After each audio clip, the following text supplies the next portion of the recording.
লোকেরা আমাদেরকে ওয়াহাবি বলে, এর তাৎপর্য জানতে চাই। ওয়াহাবি যে লোকেরা বলে তারা দুই রকম লোক। এই ওয়াহাবি নামটি ইংরেজদের আমলে ভারতের ওই সব লোকদেরকে বলা হয়েছে,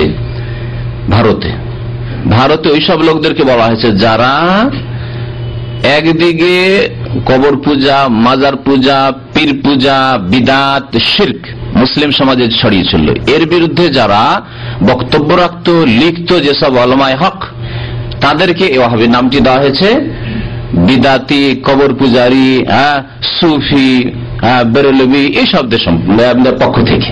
তাহলে কোরআন সুন্নাহর দাওয়াতের একদল শত্রু যে কবর পূজারী, সুফি, বিদাতি, পীরতন্ত্রে বিশ্বাসীরা রয়েছে, তারা এই নামটি দিয়েছে ওদের যারা পীরতন্ত্রে বিশ্বাসী নয়, এই কবর মাজারের শিরক কুফরিতে বিশ্বাসী নয়, কোরআন সুন্নাহয় বিশ্বাসী, তাদের নাম দিয়েছে। এই এক শত্রু ঘরের শত্রু, এর আগে বলেছি আমি একবার। আর একটা বাইরের শত্রু ছিল ইংরেজ, ব্রিটিশরা, যারা ভারত দখল করেছিল। তখনকার ভারত মানে ভারত, বাংলাদেশ, পাকিস্তান সব মিলে ভারত।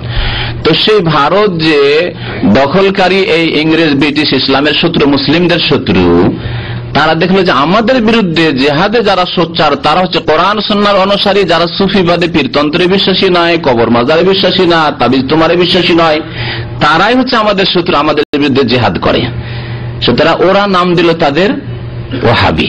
তাই ইসলামের বাইরের এক শত্রু, ইংরেজ শত্রুরা এই ওয়াহাবি নামটি দিয়েছিল রাজনৈতিক দিক থেকে, যে তাদের বিরুদ্ধে লড়াই করছে এরা। আর ধর্মীয় দিক থেকে এই ঘরের শত্রু কবর পূজারী, বিদাতিরা, এরা এই নামটি দিয়েছিল কোরআন সুন্নাহ অনুসারীদের। এইভাবে এই নামটি এসেছে। আচ্ছা, ওয়াহাবির নাম কেন হলো এখন বাকি থাকে। ওই সময় তার আগে থেকে একটি নির্ভেজাল কোরআন সুন্নাহর দাওয়াত শুরু হয়েছিল আরব দেশে, এই জাজিরায়।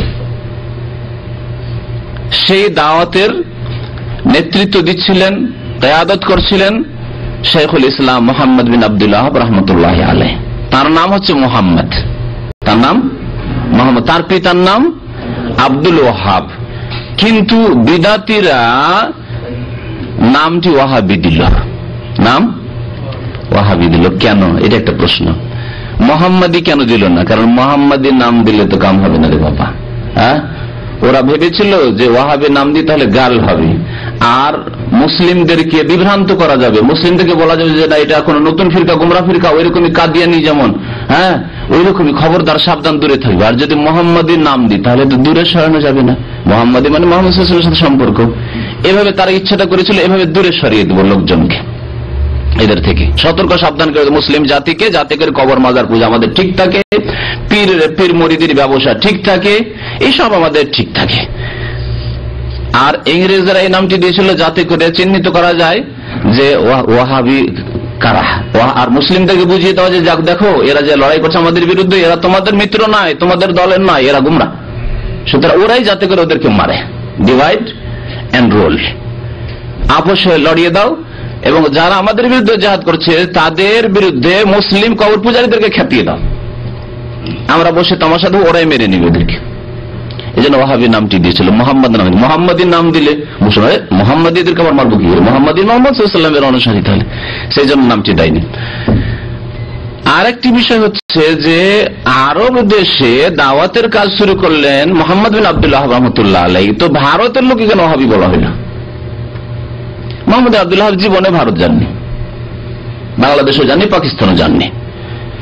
তো ওখানে ইংরেজদের বিরুদ্ধে যারা লড়াই করছিল, আর কবর পূজা, মাজার পূজা, পীর পূজার বিরুদ্ধে যারা বক্তব্য রাখছিল, যেসব উলামায়ে কেরাম, তাদেরকে ওয়াহাবি কেন বলা হলো? অথচ মুহাম্মদ আব্দুল্লাহ রাহমাতুল্লাহ আরব দেশের দাওয়াতের কাজ করছিলেন।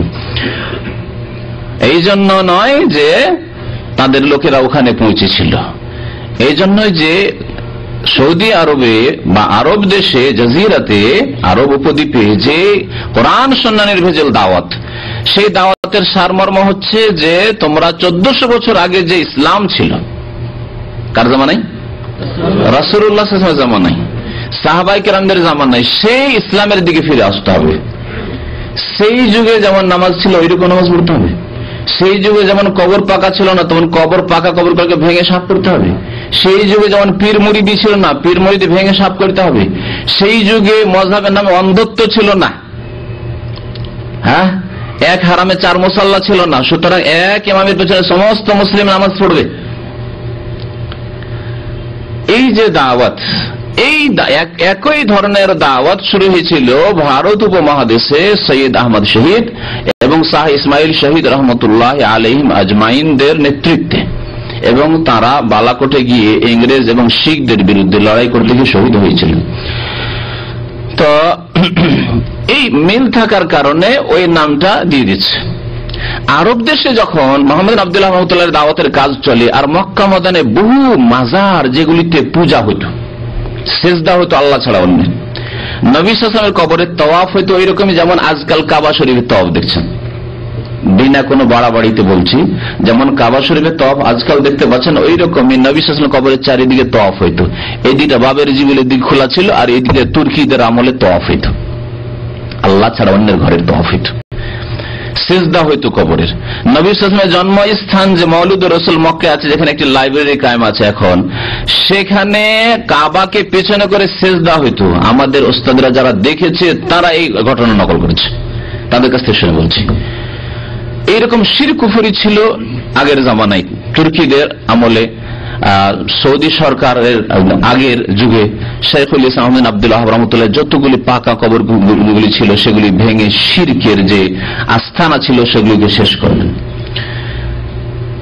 ভারত বাংলাদেশে পাকিস্তানে যদিও শিরকের আস্থানা মাজারগুলি ভাঙা সম্ভব হয়নি, কারণ সেখানে দাওয়াতের ওলামা তো পয়দা হয়েছে কিন্তু শাসক পয়দা হয়নি। ওইরকম সৌদি আরবের দাওয়াত আর ভারত উপমহাদেশের সালাফি দাওয়াতের মধ্যে পার্থক্য হচ্ছে। এখানকার দাওয়াতে হয়েছিল কি, মোহাম্মদ আব্দুল্লাহ রহমতুল্লাহ আলাইহি যেমন তার কলম দ্বারা, তার বক্তব্য দ্বারা, তার লিখনি দ্বারা তার সহচর পেয়েছিলেন, তাদের দ্বারা যেমন বক্তব্যের মাধ্যমে আর লিখার মাধ্যমে শিরক বিদআতকে উৎখাত করছিলেন, তেমন সৌদি সরকার মোহাম্মদ আব্দুল্লাহ রহমতুল্লাহ আলাইহির সঙ্গী, যিনি তার হাতে বায়াত করেছিলেন শাসক, তিনি হচ্ছেন ইমাম মোহাম্মদ বিন সৌদ ইবনে সৌদ, যাকে বলা হয় ইমাম মোহাম্মদ বিন সৌদ, যার নামে নামকরণ করে এই বংশের নাম বলা হয় আলে সৌদ রহমতুল্লাহ আলাইহিম আজমাইন। তিনি সাথ দিয়েছিলেন এবং শপথ করেছিলেন যে আপনি যে দাওয়াত নিয়ে উঠেছেন তার জন্য যতগুলি ক্ষমতার প্রয়োজন সেই ক্ষমতা আমি দেব আপনাকে। একদিকে বক্তব্য, একদিকে কলম কাজ করছে, একদিকে এলম কাজ করছে, কোরআন সন্ন্যার ক্ষমতা, আর একদিকে হচ্ছে প্রশাসনের ক্ষমতা, মুজাহিদিনদের ক্ষমতা। এই দুই ক্ষমতা দিয়ে এখান থেকে কবর মাজারগুলিকে মুছে ফেলা সম্ভব হয়েছে। কিন্তু ভারত উপমহাদেশে ওলামায়ে কেরাম, কোরআন সুন্নাহ অনুসারী ওলামায়ে কেরামরা দাওয়াতের কাজ কলম দ্বারা করেছেন, জবান দ্বারা করেছেন, বক্তব্যে করেছেন, এলম দ্বারা করেছেন, কিন্তু তাদের কাছে ক্ষমতা হাসিল হয়নি। তাদের সাথে যাদেরকে ক্ষমতা আল্লাহ দিয়েছিলেন তাদের তৌফিক হয়নি সাথ দেওয়ার, যার ফলে ওইভাবে কবর মাজারগুলিকে সাফ করা এখনো সম্ভব হয়নি। আল্লাহ পাক যেন তৌফিক দান করেন। এই হচ্ছে যাদেরকে ওয়াহাবি বলা হয়, তারা কে চেনার জন্য খুব সংক্ষিপ্ত কথা, না হলে এই সম্পর্কে আরো বিস্তারিত বক্তব্যের প্রয়োজন রয়েছে। তাদের উপর মিথ্যা অপবাদ, কত রকমের যে মিথ্যা অপবাদ দিয়েছে কবর পূজারী, পীরপন্থীরা, সুফিবাদে বিশ্বাসীরা, যে আল্লাহ পাক ভালো জানে। কিন্তু এই দাওয়াত যাদেরকে ওয়াহাবি বলা হয়, ওয়াহাবি কোন মযহাবও না, কোন তরিকাও না, যেমন অন্য অন্য তরিকা রয়েছে। কারণ এসব তরিকায় যাদেরকে ওয়াহাবি বলা হচ্ছে তারা বিশ্বাসী নয়। আমরা বিশ্বাসী শুধু কোরআন সুন্নাহয়। তারাকতু ফিকুম আমরাইন লান তাদিল্লু মা তামাসসাকতুম বিহিমা কিতাবাল্লাহ ওয়া সুন্নতি। নবী কারীম বলছেন তোমাদের মাঝে আমি দুটি বস্তু ছেড়ে যাচ্ছি, অতদিন পথভ্রষ্ট হবে না যতদিন মজবুত করে এই দুটি বস্তুকে ধারণ করবে। একটি কি?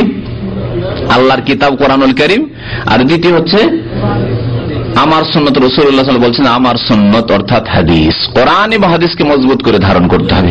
কোরআন এবং হাদিসের ব্যাখ্যা কোরআন সুন্নাহর উলামায়ে কেরাম যেভাবে করেছেন সেইভাবে মানতে হবে। তাতে নেই শিরক, তাতে নেই বিদআত, তাতে নেই নতুন নতুন আমলের রাস্তা খোলা, নতুন নতুন তরিকা, তাতে নেই যে এত দল উপদল মুসলিম উম্মাহ তৈরি হোক। ইন্না হাযিহি উম্মাতুকুম উম্মাতুন ওয়াহিদা। আল্লাহ বলছেন এই উম্মত হচ্ছে এক উম্মত, তো এত ফিরকা কেন?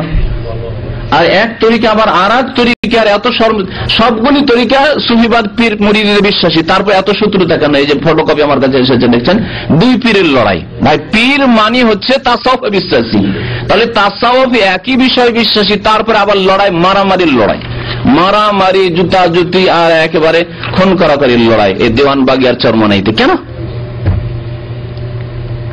এই ফিরকাবাজি ইসলামে নেই। আল্লাহ পাক বলছেন ইন্নাল্লাযীনা ফাররাকু দীনাহুম ওয়া কানু শিয়া'আন লাস্তা মিনহুম ফি শাই, যারা দিনকে বিচ্ছিন্ন করেছে, টুকরো টুকরো করেছে, দলে দলে ভাগ করেছে, পীর মুরিদের নামে, মযহাবী গোলামের নামে, আর কত রকমের ফিরকাবাজির নামে, লাস্তা মিনহুম ফি শাই, হে নবী আপনার তাদের সাথে কোনো সম্পর্ক নেই, কোনো সম্পর্ক নেই। ইন্নামা আমরুহুম ইলাল্লাহ, তাদের বিচার ফয়সালা আল্লাহ পাকের দরবারে হবে। কোরআন সুন্নাহ অনুসারী যারা আরব দেশে উঠেছিলেন শাইখুল ইসলাম আহমদ আব্দুল্লাহ রাহমাতুল্লাহ আলাইহির নেতৃত্বে, তাদের দাওয়াত আর ভারত উপমহাদেশের উলামায়ে হাক্কানীদের দাওয়াত হচ্ছে কোরআন সুন্নাহর দিকে ফিরে আসো, যেই কোরআন সুন্নাহ মূল উৎস ছিল সাহাবায়ে কেরামের জামানায়। আমরা ওই ইসলামকে ফিরিয়ে নিয়ে আসতে চাই মুসলিম সমাজে, যে ইসলাম 1400 বছর আগে ছিল। আর ইসলামের গায়ে যে ময়লা মাটি লেগে গেছে, আবর্জনা লেগে গেছে, আর কত রকমের আগাছা জন্মে গেছে, সেগুলিকে সাফ করতে চাই, দূর করতে চাই। এই হচ্ছে এই দাওয়াত, এই দাওয়াতের নাম। এই দাওয়াত ওয়াহাবিও নয়, কোন মযহাবও না, কোন তরিকাও নাই।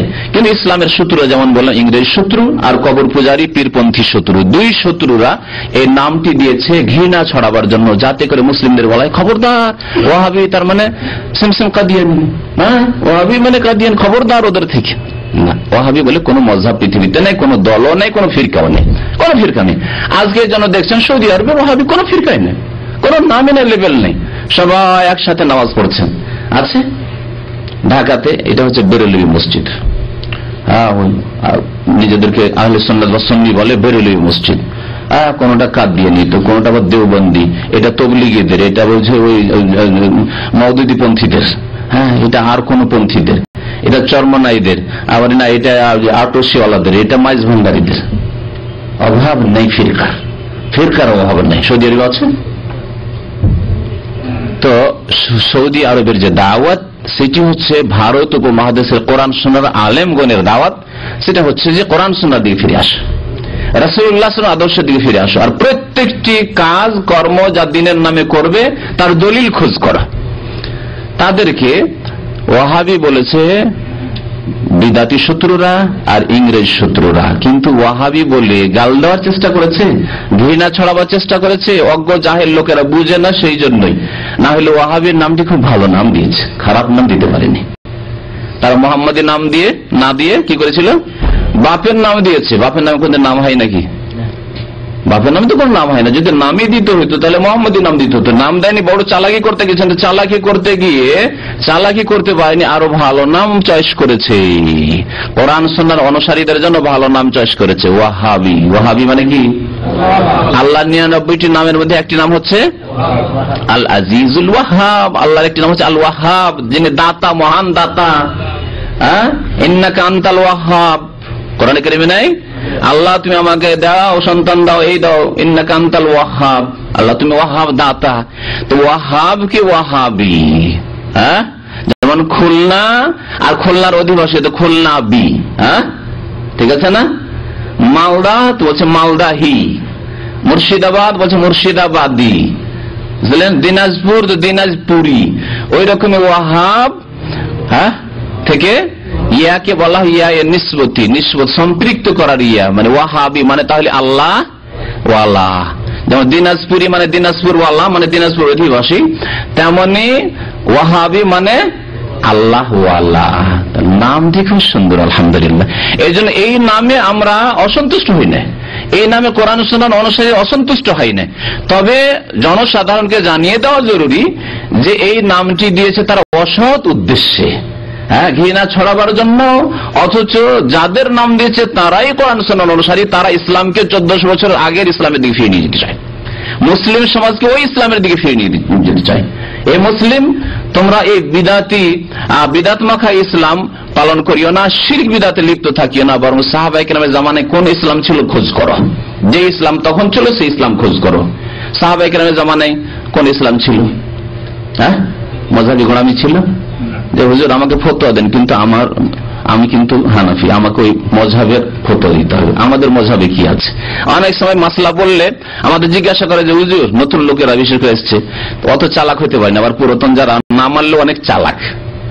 দেখেন যারা এখানে দীর্ঘদিন থাকে, না মানলেও খুব চালাক, ওরা বলবে না, ভিতরে রাখবে। কিন্তু অনেকে বলেন হুজুর আমি হানাফি, কিন্তু আমাকে ফতোয়াটা একটু হানাফি মযহাবের আলোকে দিবেন। অনেকে জিজ্ঞেস করে ফেলে, ও তো আর বুঝে না যে আমি এতদূর বুঝছি তার কথা। এক লোক এই মসজিদে দেখে যে এখন ভেঙে নতুন মসজিদ তৈরি হয়েছে, দেখা চরমনাইয়ের পাকা মুরিদ, নামাজ পাবন্দির সাথে পড়ে, নামাজে তো ত্রুটি নেই, নামাজ পড়ে, কিন্তু নামাজটা রাসূলুল্লাহ সাল্লাল্লাহু আলাইহি ওয়াসাল্লাম নামাজ কিনা এটা হচ্ছে প্রশ্ন। তরিকাটা কোন তরিকা? ও 1400 বছর আগের জামানার তরিকা, এই সুফিবাদ, পীর মুরিদি আর এই বিদাতি জিকির আর খইফুটা জিকির, লাফ দেওয়া প্যান্ডেলের ওপর, এগুলি কি ইসলামী তরিকা, সাহাবায়ে কেরামের তরিকা? ওয়াজিদ হওয়া, হাল হওয়া, কাশফ হওয়া, এগুলি কি সাহাবায়ে কেরামের জামানার তরিকা? না, এগুলি গুমরাহি, এগুলি বিদাত। তো প্রশ্নের উত্তর দিচ্ছি, কথা লম্বা হয়ে যাচ্ছে যদিও। তো বলছিলাম যে ও লোক এসে বারবার করে ডাকতে, দেখা হলেই ডাকতে থাকে যে আসেন ইসলামিক সেন্টার, আসেন এখানে দিনের আলোচনা হয়। একদিন আমাকে জিজ্ঞাসা করেই ফেললো যে হুজুর আমি চরমনাইয়ের মুরিদ, তো আমার জন্য কি অন্য কারো কথা শোনা জায়েজ হবে? অন্য কোন হুজুরের কথা শোনা জায়েজ হবে? সরাসরি আমাকে জিজ্ঞাসা করছে। ও তো আর বুঝে না যে আমি সবকিছু বুঝছি, এত খবর রাখি, চরমনাই আর আটরসি আর মাইজভান্ডে কে কোন তরিকা আছে, কি আকীদা আছে। ও ভাবছে যে আমিও এক হক্কানি পীর, হক্কানি ফক্কানি আর কোন পীর নেই, সবগুলি ভণ্ডামি পীর। তো কথা হচ্ছে যে আমাকে জিজ্ঞাসা করবে সরাসরি, তাই আমি বললাম যে না না, কোনো অসুবিধা নেই। প্রথম দিন যদি বলি যে এটা বিদাতি তরিকা তাহলে তো মুশকিল আছে, তখন আমাকে হেকমত অবলম্বন করতে হলো। হ্যাঁ, বলে অসুবিধা নেই, আপনি যা আছেন আছেন, কিন্তু এখানে এসে দিন শিখবেন, ইনশাল্লাহ আরো আলো হবে। এইভাবে টানার চেষ্টা করলো, দুই একটা দার্সে এসেছিল, তারপরে তার ডিউটি অন্যদিকে চলে গেছে, আল্লাহ জানে কোথায় গেছে, অনেকদিন থেকে দেখা হয় না ওই ছেলের সাথে। এই হলো অবস্থা। তো কোরআন সুন্নাহর অনুসারী হইতে হবে, কোরআন সুন্নাহ যেখানে পাবেন, দলিল যেখানে পাবেন, তার সাথে চলতে হবে। খুযু মিন হাইসু আখাযু।